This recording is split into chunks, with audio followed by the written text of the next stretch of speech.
Hemos invitado precisamente por este tema y por, bueno, el escenario de inseguridad ciudadana y otros temas de coyuntura política al ex ministro de Estado y ex congresista Juan Cheput. Es ministro porque fue ministro también del gobierno de Alejandro Toledo.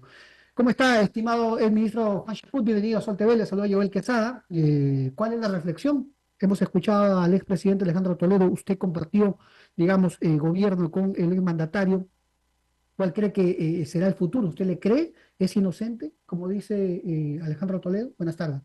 Muy buenas tardes, estimado Joel. Sí, definitivamente quiero empezar señalando que Alejandro Toledo sería el segundo presidente condenado. El primero fue Alberto Fujimori por varios cargos, entre ellos el de autoría mediata en asesinatos, cosa que no está en estos momentos en telejuicio con Alejandro Toledo. Y por otro lado, lo que vamos a escuchar hoy día desde las 2 de la tarde es una sentencia en primera instancia. Yo, como ex militante de Perú Posible, he decidido no ser parte del coro de personas que están anticipando una sentencia de 20 años, que están todas las pruebas, porque no olvidemos que en otros juicios, como los de Ollanta Humala, que también ya está en ejecución, y de la misma Keiko Fujimori, los argumentos del fiscal y de la procuraduría se van cayendo porque no están bien sustentados. Por lo tanto, hoy día, en la tarde, de manera responsable, hay que ver qué dice el juez, y eso va a ser un asunto que puede ser respondido y aireado en instancias superiores por la defensa de Alejandro Toledo. O sea, hay que actuar con objetividad, con calma y evitar hacer una carga mediática sobre los jueces para que estos actúen de manera objetiva. Yo, como es obvio, espero que se haga justicia, que se aclare este asunto. No me agrada en absoluto la situación de Alejandro Toledo al ser un expresidente y estar siendo juzgado por corrupción, pero ante esta situación lo único que me queda es ser objetivo, ¿no? Si la justicia dictamina que es culpable, pues tendrá que pagar su delito. Y en todo caso, si encuentra elementos de juicio para tener otro tipo de sanción, pues también habrá que respetarlo, ¿no? Por lo tanto, hay que esperar desde las 2 de la tarde esta situación. ¿Pero usted vio alguna vez algún indicio, alguna forma, siendo parte del gabinete de Alejandro Toledo, que pudiera, digamos, usted advertir de que aquí se torcían las cosas o algún tipo de favorecimiento a Odebrecht, por ejemplo? No en absoluto, a tal punto que Alejandro casi es presidente en el año 2011, de nuevo, tuvo una excelente campaña y no salió este tema a la palestra. Y por otro lado, los hechos que demuestran que estos hechos lamentables están circunscritos a un ámbito judío, ¿no? Simplemente por describir el caso, el señor Maiman, el señor Avidanón, la señora Elian Karp, un cogollo, ¿no? No están involucrados ministros de Estado ni cosa por el estilo. Y además vale la pregunta para señalar lo siguiente, ¿no? Yo no tengo ninguna duda que en este siglo, en lo que va de este siglo, el de Alejandro Toledo fue el mejor gobierno. Él no tuvo el ciclo de los minerales que tuvo Alan García, al cual tampoco hay que restarle mérito, pero sin embargo recibió un país con un PBI de 55 mil millones de dólares y lo dejó con uno de 90 mil millones y con TLCs y etcétera, etcétera. Entonces hay que separar gobierno de esta actitud lamentable, delincuencial, si es que se prueba así, para hacer un juicio en realidad histórico, ¿no? ¿Fue entonces para usted el gobierno más exitoso después de Fujimori? No, son cosas distintas. Es fácil hacer las cosas sin oposición, imponiéndolas en dictadura, ¿no? En materia política, en democracia, Alejandro Toledo tuvo una oposición formidable en el APRA. El APRA no lo dejaba respirar. Alan García, Javier Velázquez presidió la Comisión de Fiscalización los 5 años.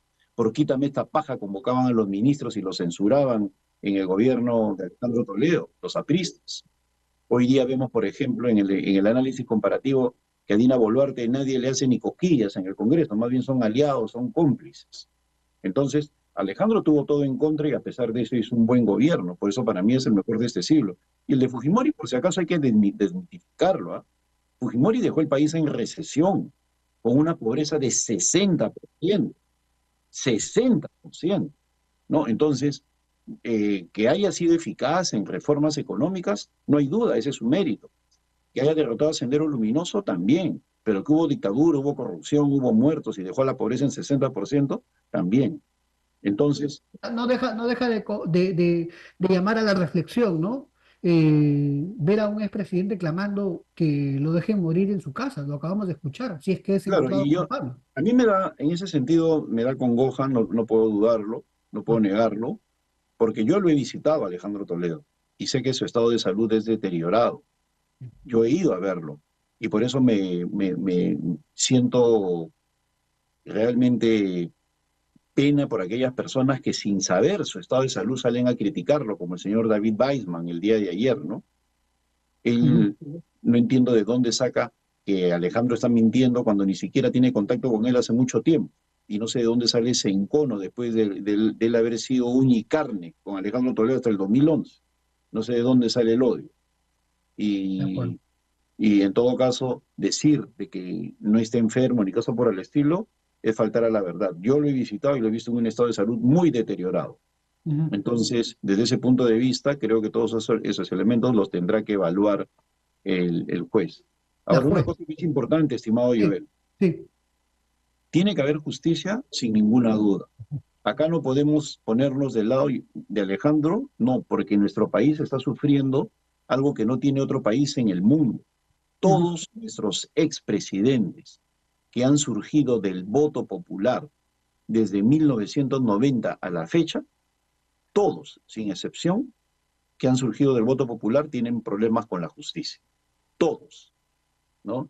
Es decir, si pensamos en el mismo Fujimori, en Alejandro Toledo, en Alan García, en Ollanta Pedro Pablo Kuczynski, Pedro Castillo, la señora Boluarte, todos tienen problemas con, y Martín Vizcarra, o sea, todos los que han surgido del voto popular tienen problemas. Los que no han surgido del voto popular, Paniagua y Merino, no, ¿no? Por hechos de corrupción, uno por un periodo muy corto y el otro porque fue un presidente Sagasti impecable. también está ahí. Y Sagasti, ¿no? También. Pero el resto, Mm. lamentablemente, los que han surgido de la votación popular sí tienen graves problemas con la justicia. Ujú. Claro, ese también es el gran tema, ¿no? Y por supuesto también el desenvolvimiento de los fiscales del equipo Lavajato, ¿no? Ojo con el pedido. ¿Qué piensa de este pedido, ¿no? De prisión preventiva para Jorge Barata, Bueno, es estimado? ridículo, ¿no? O sea, después de 6 años le piden prisión preventiva, cuando el presidente Lula ha dicho de que el caso Odebrecht está muerto en el Brasil y que no lo reabran ni cosa por el estilo. Es una tomadura de pelo. Es una tomadura de pelo, por favor, para quedar bien con quién, ni siquiera originó titulares. Es como que el señor Juan José Santibáñez diga que está derrotando a la delincuencia. Sí, Ese pues, mismo de ¿no? Es que, que, es que aquí debemos efectivamente llevarnos por el análisis profundo, ¿no? Una cosa es la corrupción que hay o la acusación que hay a expresidentes o políticos y otra cosa también es el accionar de los fiscales, ¿no? Que vienen haciendo también, y hay que decirlo, un papelón por ahí supuesto, por eso te decía, mira lo que está pasando en en el medio caso de de este Keiko, escándalo Odebrecht. mira lo Sí, que está pasando en el caso de Keiko, de Susana Villarán, de efectivamente, Martín o Vizcarra. sea, eso hay que Se decirlo, caen ¿no? todos los casos. Ajá. Ollantumala. Entonces, hay que esperar la sentencia y ver qué dice la defensa, porque de repente, mira, una situación que nos que debemos anticipar. Hasta ahorita, cuando yo leía, escuchaba a los fiscales y a la procuradora, se están basando en las declaraciones del señor Joseph O sea, Maiman, man, ¿no? Entonces hay que ver si eso está corroborado o no para así actuar es. con propiedad. Y eso se va a determinar hoy día en la tarde y según cómo actúe la defensa en los próximos meses, ¿no? Así es, vamos a estar atentos a esta sentencia, ojo, que involucra al expresidente Alejandro Toledo, pero también Estados Unidos han pedido la ampliación por el caso de Coteva, ojo, Así ¿no? es. Este es otro Ahora tema. puede ser juzgado por eso, es cierto Claro, eso, este es otro tema, otro tema. por Bueno, lavado de decido activos. cambiando de tema, vamos a dejar el caso de Alejandro Toledo, ahora vamos al tema ya coyuntural, ¿no? La semana pasada, nosotros aquí en este programa, bueno, entusiastas, nos sacábamos el tuit, ¿no? Del Ministerio del Interior con la captura de Iván Quispe Palomino, aparentemente un segundo, el segundo, manda más, ¿no? De una organización terrorista. Sin embargo, este señor, Iván Quispe Palomino, ha salido de la cárcel, ha salido perdón, de la carceleta, ¿no? Y quiere entablar juicio a todos, ¿no? ¿Qué piensa de ese escenario que involucra al ministro del Interior, como José Santibáñez? Bueno, que no es primera vez, o sea, Los errores del señor Santibáñez no hay que verlos solamente en el caso de Quispe Palomino, donde mintió descaradamente y se ratificó en la mentira de que es el número 2 de Sendero Luminoso, a pesar de que era desmentido. También dijo de que había disminuido la cifra del sicariato 72% y luego dice que se equivocó 7,2%, o sea, 10 veces se equivocó. Luego dice que no son ciertas las cifras de la morgue que ha colapsado por los muertos por sicariato. Una cosa son los muertos que aparecen en los medios de comunicación y otra cosa son los muertos que mueren en zonas clandestinas también por sicariato, ¿no? Entonces, la inseguridad está desbordada, sin ninguna duda. Y yo soy de los que piensa que el señor Juan José Santibáñez nunca debió ser ministro, por todos los cuestionamientos que pesan sobre él, empezando por los audios, en los cuales se señala la forma como él decía, cómo quería, cómo pretendía llegar a ser ministro de Estado. Una persona en esas condiciones no puede estar al frente de la seguridad del país y los resultados saltan a la vista. Es un personaje que no tiene ni idea de lo que se tiene que hacer y que goza, y hay que decirlo con todas sus palabras, del respaldo de Fuerza Popular y APP, que son responsables, junto con el señor Santibáñez, de la ola de inseguridad que hay en el país.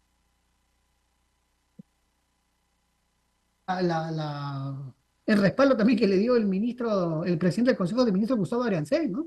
Ah, También claro, salieron a pero decir que capturamos y cómo han quedado. Hasta ahora no, nadie sale a dar la cara.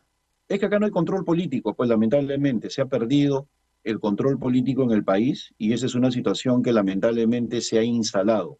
Por eso te señalaba, ¿no? Antes, un ministro de Estado que tenía una performance pésima, existían los criterios de fiscalización para sacarlos. Hoy día, ¿qué es lo que tenemos? El mundo al revés. Tenemos a congresistas que salen a defender al ministro. O sea, la bancada oficialista es APP, Fuerza Popular y Avanza País, los que están en la mesa directiva. Ese es el oficialismo, no hay que engañarnos. Y Dina Boluarte puede decir que se queda hasta el 2026 simplemente porque tiene mayoría en el Congreso junto con Perú Libre.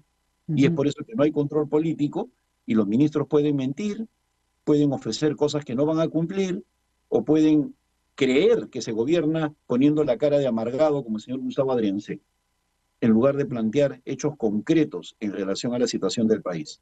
Ajá. Para terminar, ¿cree usted que los poderes del Estado, y aquí incluyo pues también al Poder Judicial, ¿no? El Ministerio Público, bueno, Congreso y Poder Ejecutivo están de espaldas en la lucha contra la seguridad ciudadana? Como usted decía, los datos del SINADEF son pues ya preocupantes, ¿no? O sea, aquí matan 5 o 6 personas a diario por sicariato y nadie se hace responsable. Lo que no hay es coordinación. Por la Constitución le corresponde al Poder Ejecutivo, su mismo nombre lo dice Ejecutivo, ser el que gestiona la lucha contra la inseguridad ciudadana. Y en el Ministerio del Interior debería haber un gran coordinador, una persona que se siente con los fiscales del Ministerio Público y con la Corte Suprema, con los jueces, para articular medidas en pro de la seguridad ciudadana. Pero ¿qué hace el señor Santibáñez? Les echa la culpa, los cuestiona, los descalifica, se pelea con ellos. ¿Cómo va a haber coordinación así si para descalificándolos? Ujú. El Así problema es de liderazgo, Joel. No hay liderazgo en las alturas. La presidenta de la República es gran culpable de esta situación desde el momento que no tiene un liderazgo político sobre el tema, ¿no? Ajá, claro, y esto podría desencadenar pues en el 2026 que venga otro Pedro Castillo, ¿no? Y nos fregamos más, nos Así fregamos más. es. Esa es la Ujú. lectura. Muchísimas gracias, estimados congresistas, ministro de Estado Juan Sheput, por este contacto en Muchas directo con gracias. la multiplataforma de ustedes. Muchísimas gracias.